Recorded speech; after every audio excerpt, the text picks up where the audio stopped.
Hey, isn't that good? So that's really good, right?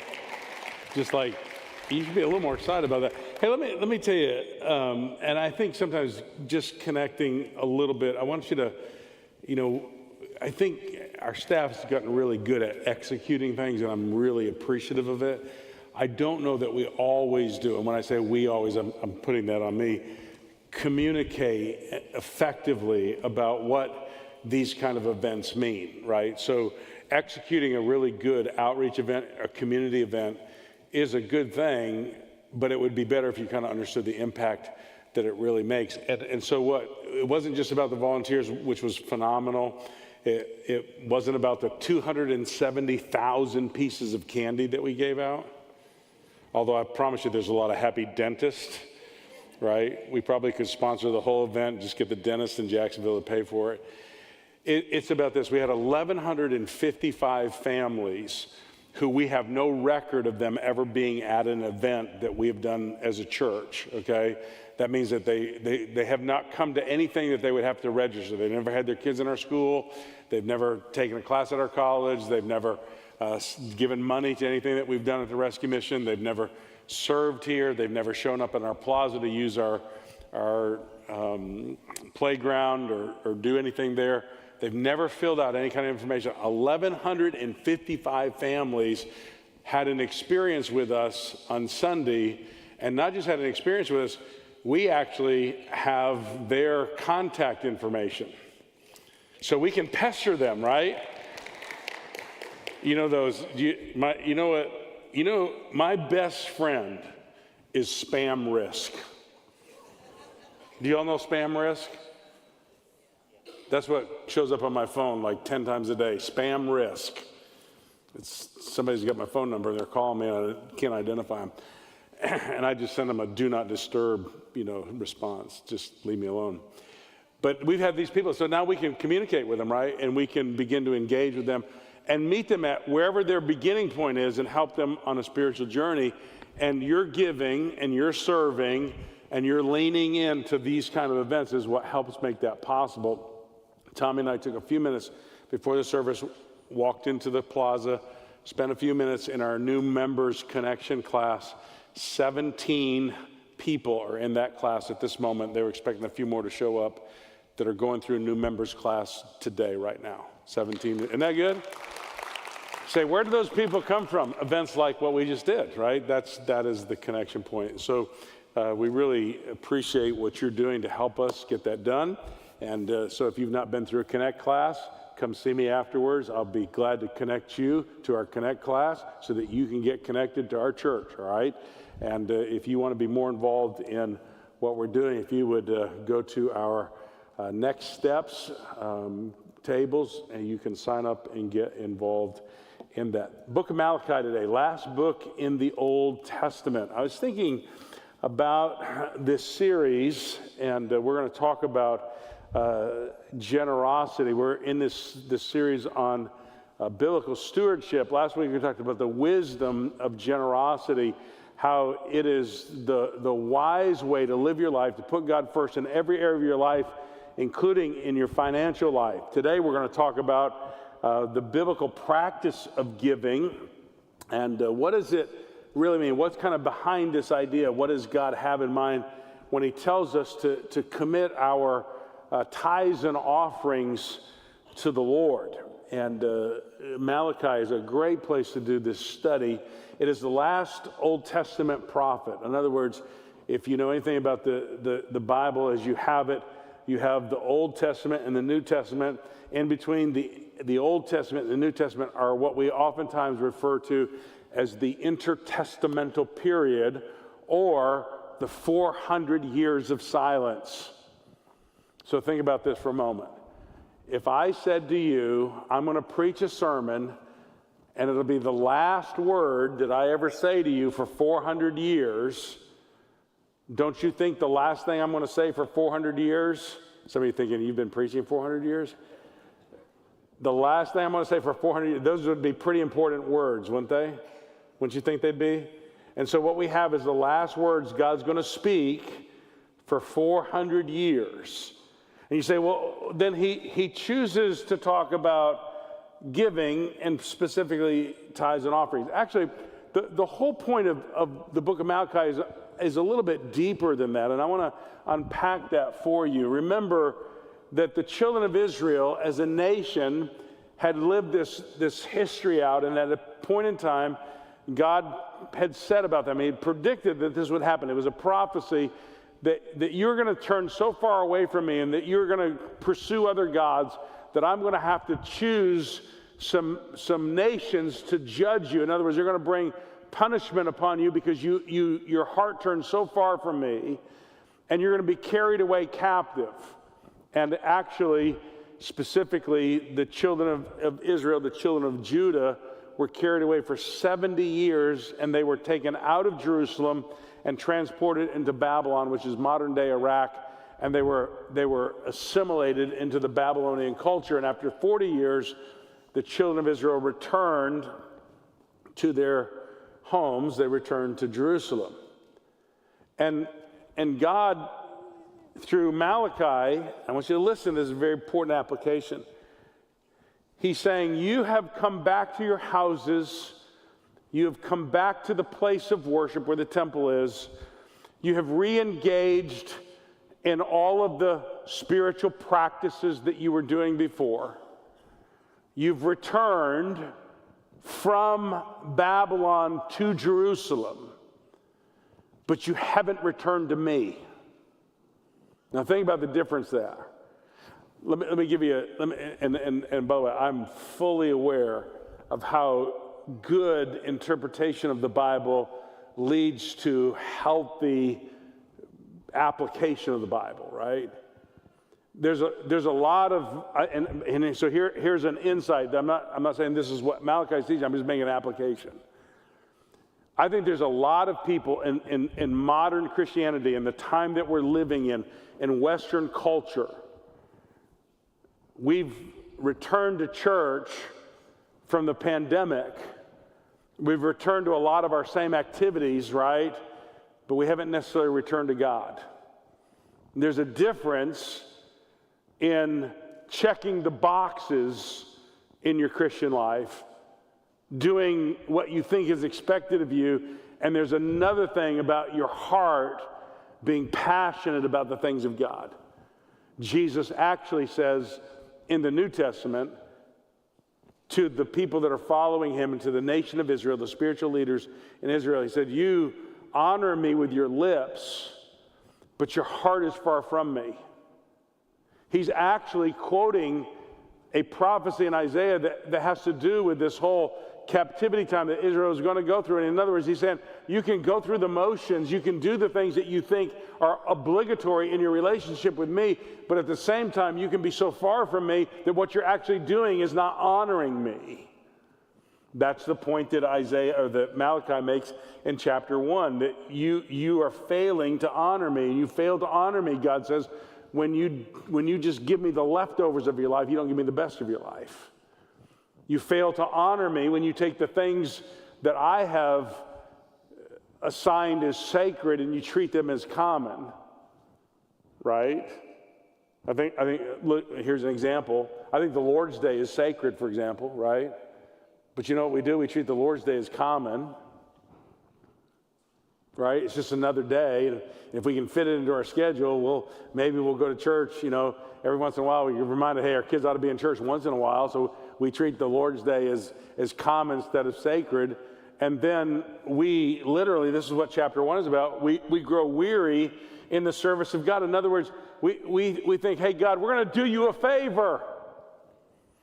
We're going to worship you because we think that'll make you happy and we want you to be happy with us.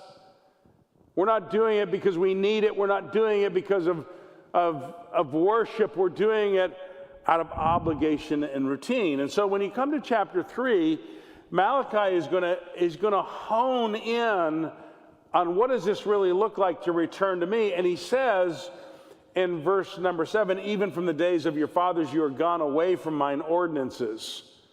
Now, the word for ordinances is literally statutes or my laws or my principles, and you have not kept them. return unto me, come back to me, and I will return to you. And they say, wherein shall we return? And really, here's probably a clearer way for us to say that. How do we return to you, God? What is the way that we return to you? And so he immediately goes into this conversation about money. He says, will a man rob God? Literally, will a man pillage and plunder from God? Yet you have robbed me. And the children of Israel say, but how have we robbed you? And he says, in tithes and offerings. Verse number 9. As a result of the fact that you've been robbing me, you're cursed with a curse. For you have robbed me, even this whole nation.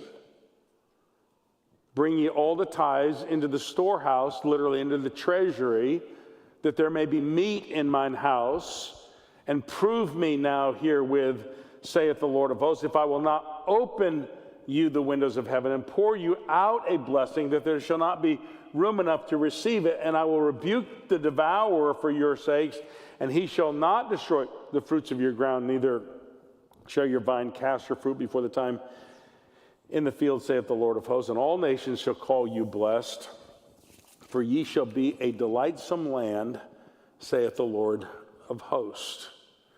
When God says through Malachi that he wants these people to return to the ordinances, literally to return to obeying God's word, what he's actually saying is that the single greatest sign of your devotion to God is how you keep his word. Now, let me get this across here. I really want you to get this. So you can say, I'm a Christian. You can say, I'm surrendered to God. You can say, I want God to know that he's important in my life. The most significant way, the most consequential way that you show your devotion to God is simply by how you obey his word, right? And so God zeroes in on that and he says, hey, let's talk about your money. Because your money is an indicator of where your heart is. Jesus said in the New Testament, for where your treasure is, there will your heart be also, right? There's a connection between what you worship. There's a connection between what you value, what you prioritize, right? And where your treasure is, there's where your heart is. So let's talk about your money. That's what we seem to treasure the most. And so these people were pillaging and plundering what God had given to them. And as a result, they were being defeated in this cosmic struggle between evil and good. So what do you mean by that? Well, you see, inherent to living in a world, at the very basic, the very beginning of the fall of man said, there's something in this world that I want, that if I get it, in the fruit from the knowledge of the tree of good and evil, I will get the life, I will get what I'm looking for. There's something in that fruit that if I have it, it'll make me like God. It'll make me happier than God. It'll make me holier than God. It'll make me equal to God. And when they got it, they found out that they did not do for them what they thought they would do. And that lesson is simply this: there is inherent to materialism, to loving land, money, wealth, riches, a seductive power. All the things in the world, Jesus said, or John said, love not the world, neither the things that are in the world. Everything that is in the world has a seductive power to it that invites you to live life apart from a covenant relationship with God. That literally says to you, if you get these things, God doesn't matter as much to you. If you get these things, you really don't need God. If you get these things, then you can manage and minimize the relationship that you have with God. And until you and I decide that we're going to live in a covenant relationship with God, until we decide that we're going to get deeply involved in giving away our money and giving away our wealth and giving away our riches, we will not break the power that wealth and materialism has over us. It doesn't serve us, we serve it. It becomes, if you will, the underlying problem in our life. Now, admittedly, some of you are going to say, well, wait a minute, isn't tithing an Old Testament principle, and is it required of us in the New Testament? That's a great question, right? But let's just kind of dig into it, because he actually uses that as a very specific example. He says, bring all the tithes into the storehouse. How are you robbing me? You're robbing me in your tithes and offerings. I said this last week, right? That tithe literally means tenth. Most of us are not sophisticated from a math standpoint to be able to count beyond, right, 10 fingers and 10 toes, right? So a tithe is literally a tenth. That means that 1 out of 10 belongs to God. 1/10 of everything you have belongs to God. And if you have fingers and toes, then it's, right, 2 out of the 20 fingers and toes. It was to be brought to the storehouse. That's another word for treasury. It was a place in the temple. You say, where's the treasury at our church? Well, you know, we have these drop boxes where you put your offerings in at either side of the lobby, right? You can put your offering in there. We have an online giving component. Well, then all that, those things are just gateways to the treasury. And the treasury is where we keep our money in order to keep up with the work of God in this place. And so in the Old Testament economy, 1/10 of everything that the Israelites had were brought to the treasury in the temple to provide for the upkeep of the temple. It's really God's way of saying to the children of Israel, here's how you know that I matter to you if you're as concerned about my house as you are about your house. If you're as concerned about keeping up with the things in my house as you are about keeping up with the things in your house. And the way that we're going to manage that so that there's meat, if you will, in my house, there's sustenance to be able to carry on the work of God, is that if you'll bring it, it'll be there. You say, well, the tithe is not mentioned in the New Testament. Well, it's not specifically mentioned or commanded in the New Testament. Jesus talked about it. In fact, this is what Jesus said about the tithe in the New Testament. He said, these ought you to have done. You ought to be diligent in your giving of the tithe, but you ought to do that in connection with justice and the love of God. In other words, Jesus is really saying that the way you give your money, the way that you sow generosity, if you do it in connection with justice and the love of God, it's the way that you demonstrate that you love me, that I have first place in your life, and that you care for and love your neighbors. You're doing justice and you're showing love by the way that you handle your money. It's understood throughout the 2,000 plus years of church history that while tithing is not required in the New Testament, it's the beginning point for biblical giving. It's the bottom line standard of giving. It's how you measure up, right? It's how you know how important you are, how obedient you are to the truth of God if you're giving at that bottom line standard. You say, but wait a minute, the principle in the New Testament is grace, right? It is. And guess what grace does? Grace always raises the standard above the law. You want me to prove it to you? Jesus said in the Old Testament, you were told that you should not kill, right? He's saying bottom line standard in the Old Testament, you can't kill other people. But I say unto you, neither should you have hatred in your heart towards other people, right? Jesus said the Old Testament standard is don't commit adultery. New Testament standard, and you shouldn't be lusting after women in your heart. Raising the standard, right?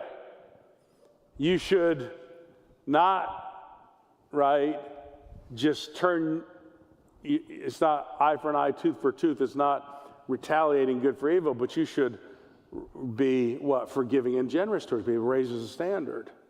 If he raises the standard about all morality, then why wouldn't the standard be raised about generosity. We're teaching on giving in this series because we want to be a church that's deeply committed to reflecting the generosity or the grace that God has already shown us. We know that generosity is not about what we get from you, it's about what we can help you to experience from God.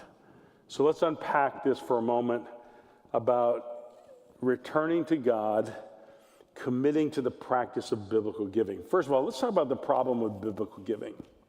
Why is it a struggle for most people to give? I don't think people struggle with giving because they're stingy. I don't think people struggle with giving because they don't want to or they don't have a desire to give. I think the primary reason that people struggle with giving is because they're afraid.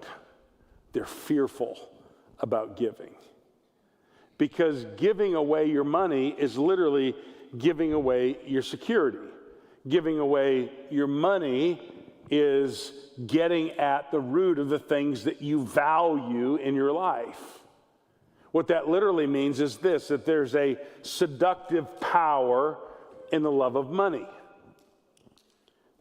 Here's what God says.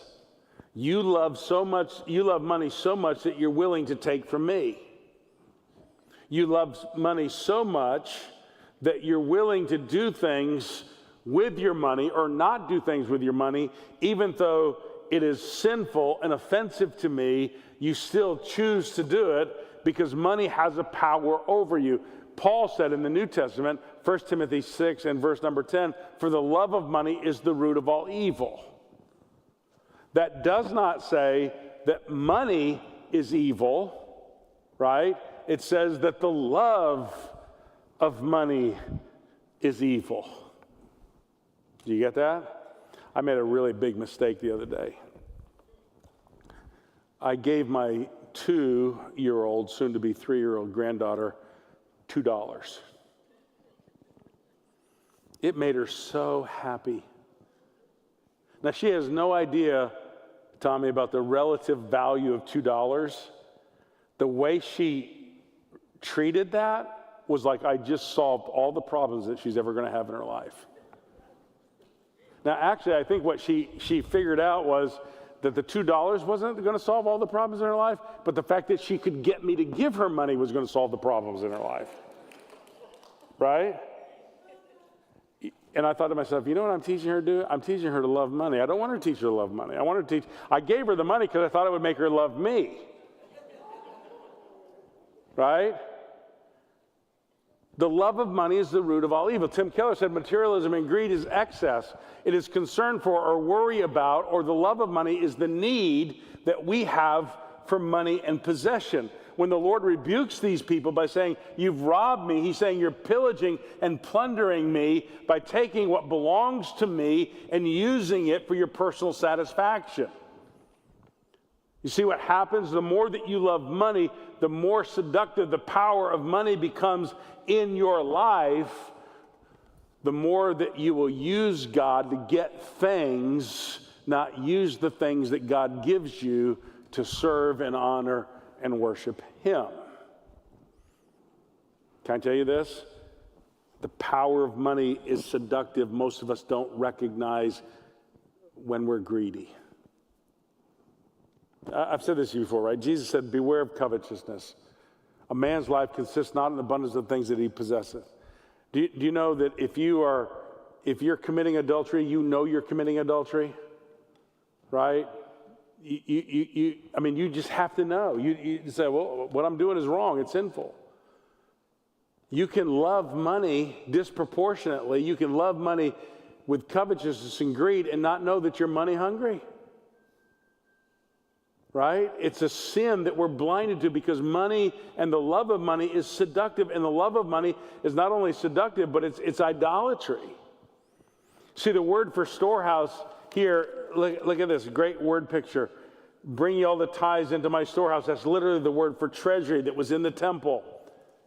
Jesus is saying you've got to have a treasury to bring your stuff to.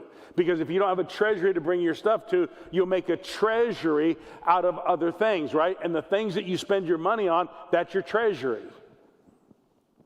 If you spend your money, like, can we have a real honest family conversation for a moment? If you want me to do a little financial counseling in your life, just go and look at your debit card and your checkbook. And what you spend your money on is what you love. What you spend your money on is what you love.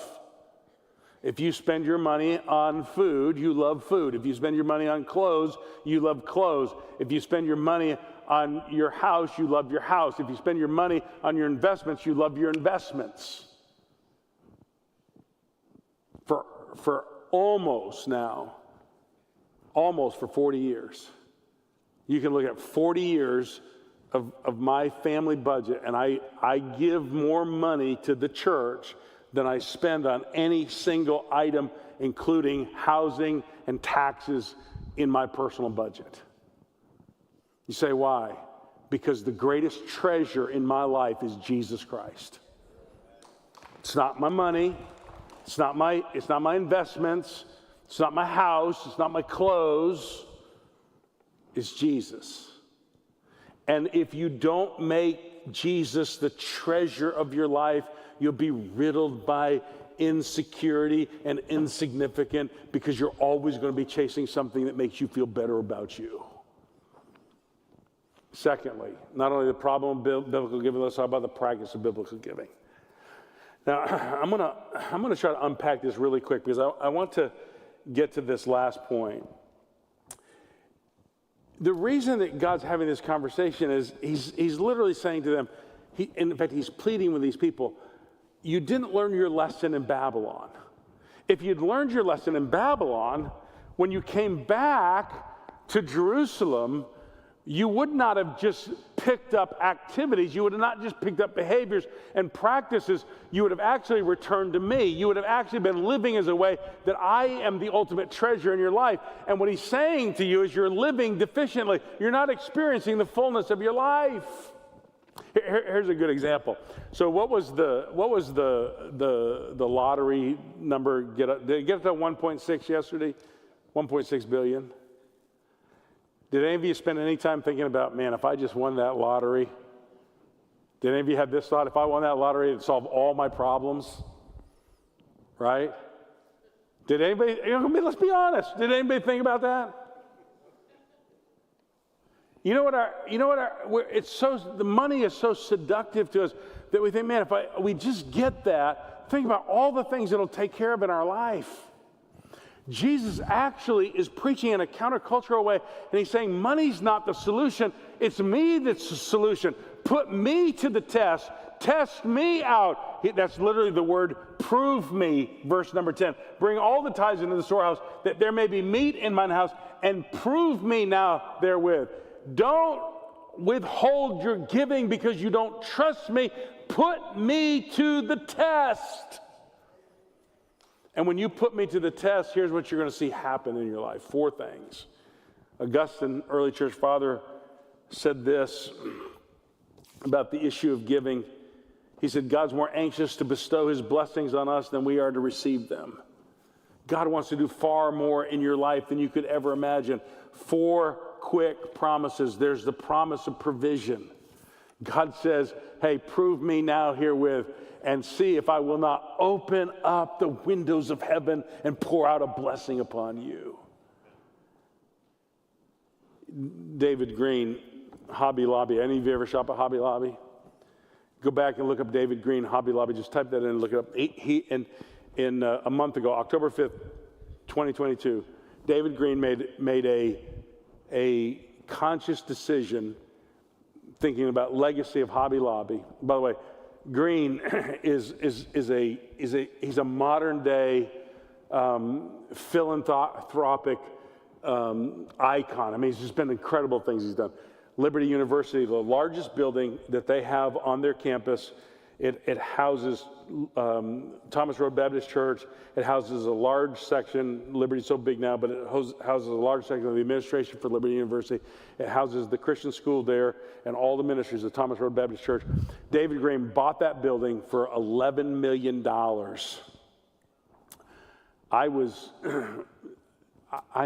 When that transaction took place, I was actually with Elmer Town, who's co-founder of Liberty University. He told me a story. I talked to Jerry Falwell Sr. about it personally on several occasions. David Green spent $11 million, bought that Erickson building. All four of my kids have been to Liberty University. Drew went to law school there, and the law school, Crystal went to law school there, law school in the Erickson building. I forget how many hundreds of thousands of square feet, but $11 million, sold it to Thomas Road Baptist Church for $1. He spent $11 million, sold it for $1. 30 days ago, David Green took all the assets of Hobby Lobby, over $600 million. It's probably worth way more than that, but on the book value. And he gave it all away. They said to him, why didn't you leave it to your kids and your family and your grandchildren? He said, I didn't want to ruin them and their futures.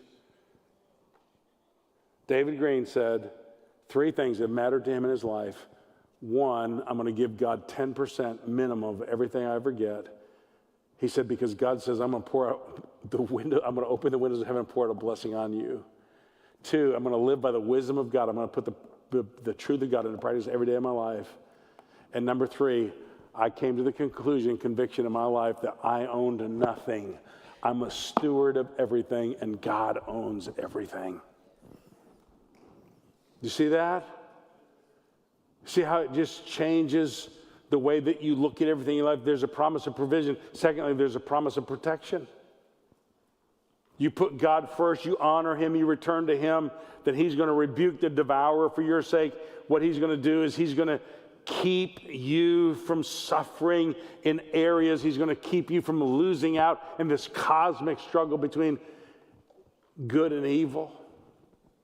There's not only a promise of protection, there's a promise of prosperity. I'm going to bless you. Literally, you're going to be successful, not because of what you do. You're going to be successful because of me.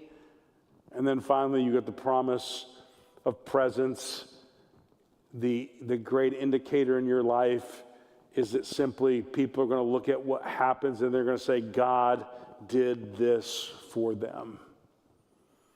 The underlying principle about giving is this: dead religion selflessly hoards, living religion selflessly gives.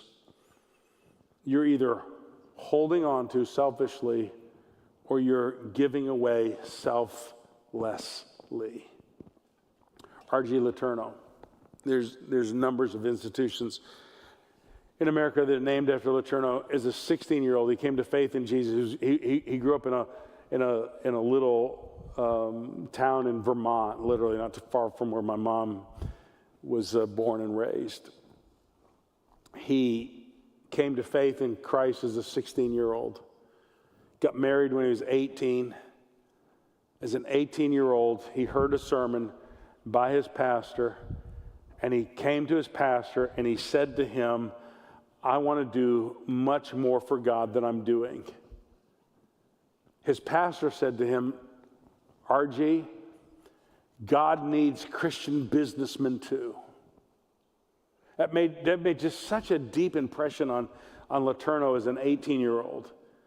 Even though he was in debt at that time, and even though he really had literally nothing, he decided to trust God with his money, with his family, and with his entire life, all that his life consisted of, knowing that God uses man's weaknesses to showcase his strength. And literally, here's what he said. He said, God, I don't have anything to give you. I'm actually in debt, but I'm going to give you everything in my life. If you fast forward, and Letourneau died in 1969 at 80 years old. When he died, he was known for this. He had lived from the time he was 18 to the time he was 80. He'd lived off 10% of everything that he made, and he gave God 90% of everything that he made. Now, think about that for a moment. And some of you are thinking, yeah, but there's no way I can afford to give God 10%. Letourneau thought, there's no way I can afford to give God anything but 90%. And when he died, they put on his tombstone what he was famously known for, these words, seek ye first the kingdom of God and his righteousness, all these things shall be added unto you. Put God first. And when you put God first, God's going to provide for you. When you put God first, God's going to protect you. When you put God first, God's going to prosper you. And when you put God first, the presence of God is going to mark your life. You say, well, how do you do that? All right, let's pull back and look at Malachi 3. What's the secret to biblical giving? You begin to see here that God is really not after our money, he's after us. Do you understand that? God does not need your money. God's not so desperate. He's saying, man, if you don't give me your money, I'm going to be in trouble. He's not after your money. In fact, he's after things for you. He wants you to love him with all your being. He wants to be first in your life, because when he's first in your life, that solves all the primary problems that you're going to struggle with in all of your life. So when you come to Malachi 3, here's how the chapter begins. Behold, look, I will send my messenger. That's John the Baptist. This is after this 400 silent years. And he shall prepare the way before me. And the Lord, that's Jesus, whom ye seek, that's who you're looking for, shall suddenly come to his temple. Even the messenger of the covenant, whom ye delight in, behold, he shall come, saith the Lord of hosts. But who may abide, who literally can stand in the day of his coming, and who shall stand when he appears? For he is like a refiner's fire and like a fuller's soap. He shall sit as a refiner and purifier of silver, and he shall purify the sons of Levi and purge them in the gold and silver, that they may offer unto the Lord an offering in righteousness. Then shall the offering of Judah and Jerusalem be pleasant unto the Lord, as in the days of old and in the former years. And I will come near to you in judgment, and I will be a swift witness against the sorcerers and against the adulterers and against the false swearers and against those that oppress the hireling in his wages, the widow and the fatherless, and that turn aside the stranger from his right. And fear not me, saith the Lord of hosts. Now, what's he trying to get us to see? He's actually trying to get you to see this, that the secret to returning to God, including in breaking the power that money has over you, is first, you've got to recognize Jesus as the ultimate Lord. It's not the duty. See, here's what we are. You know what Baptists tend to be? They tend to be box checkers, right? I mean, I hear people talk about this all the time. If I just show up at church, if I just show up at a church that my conscience feels good, or if I just read my Bible occasionally, if I just, and there's all these things, and it's the list, right? If we keep the list, that makes us spiritual. God says, it's not the list, it's me. It's me. I am the ultimate Lord in your life. And when you fail to recognize God as both creator and redeemer, if you fail to live out how he invests in you and gives you literally what you have so that you can accomplish his purpose in the world, when you fail to do that, you begin to use God as a means to an end instead of worshiping and serving him, not for what you can get from him, but what he's done for you. I say, well, how do you get there? Well, you not only must recognize him as the ultimate Lord, but you have to recognize him as the ultimate treasure. See, here's what he's saying. You're not even bringing your money to the treasury, to the storehouse in the temple, because you don't recognize me as the ultimate temple. That's the problem. Actually, look at what he's saying to them. He's saying, I'm going to come after John the Baptist, and I'm going to come and visit the temple. In fact, 2 times. Once in Matthew 21, Jesus at the triumphal entry, the first thing he does when he gets to the temple is, what does he do? He throws out the money changers. He comes as a refiner of fire. He comes as the fuller soap. He comes to clean out the temple. In John chapter 2, when he comes he engages in a conversation with the religious leaders, and he throws out the money changers in the temple, and he says to those religious leaders, destroy this temple, and in 3 days I will raise it up. And they're looking at him like, do you know how long it took us to build this temple? Do you know all the money we've invested in this? Do you know all the craftsmanship that it took? Do you know everything that it took for us to build this massive building? And you think in 3 days you're going to build this temple back? Here's the point that Jesus is making. He's saying, you think the building is the treasure. The building's not the treasure. I'm the treasure.